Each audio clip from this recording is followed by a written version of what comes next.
For the atypical development assignment, I chose the topic sensory processing disorder. And sensory processing disorder, or SPD, is defined by spdstar.org as a neurological disorder in which the sensory information that the individual perceives results in abnormal responses. SPD can affect anyone from infancy to adulthood, but I'm going to focus on the early childhood years. It can affect all aspects of everyday life and all domains of development. In the cognitive domain of development, an individual suffering from SPD may have difficulty performing fine motor skills, such as handling crayons or fasteners. In the biosocial domain of development, they may struggle with performing gross motor skills, such as running. And in the psychosocial domain of development, they may have the inability to form relationships because of oversensitivity. And this just kind of means like if they're either overly aggressive or overly withdrawn, or that's just one example. Some of the red flags for SPD, according to Grogan, include avoiding movement, gagging at sights, tastes, and smells of foods, frequently walking on toes, clumsiness, hiding or avoiding parties or public places, preferring tight clothing, acting out frequently, liking bright, fast-paced TV shows. They may bite toys or people unprovoked, and they may not notice when they're being talked to, or they might need directions repeated. And this video is from the National Autistic Society, but it does a really good job of explaining what oversensitivity is. So I'll go ahead and play that now.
Some ways to observe or take notes for SPD would include taking notes during eating times to observe their responses to certain foods, taking notes during their gross motor skill practice, such as like their activity on playgrounds, and in public place settings, observing their reaction to going out in public and how they might respond to big crowds of people.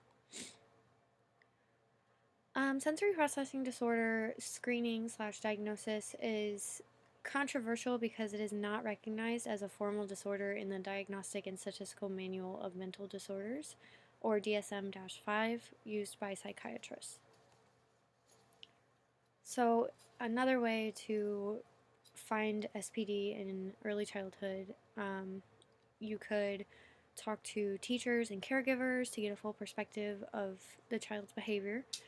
You could ask for referrals to occupational therapists or a developmental specialist. The next step would be to confirm or rule out any other diagnosis, and then after that you could speak with a professional about treatment and therapy options. And some of those treatment options may be sensory gyms, which are just big open rooms with multiple different sensory objectives for people with SPD. Some occupational therapists may do CDs and headphones to see a child's reaction to different noises and their reaction to having headphones in. Another therapy is spinning and music therapy. And lastly, they might put the child on a sensory diet, which is just taking what they're doing in occupational therapy and applying it at home. And as for support for the families, you could find some community resources such as support groups or counseling. And another helpful thing is online blogs. You can usually find like helpful success stories, some tips and tricks for dealing with children with SPD, and they're very informative. Some informative books that I found too were Sensory Processing Explained, a handbook for parents and educators by Charla Kostoluk, and the Sensory Lifestyle Handbook, How to Create Meaningful and Motivating Sensory Enrichment for Sensory-Filled Days by Colleen Beck. And that is it.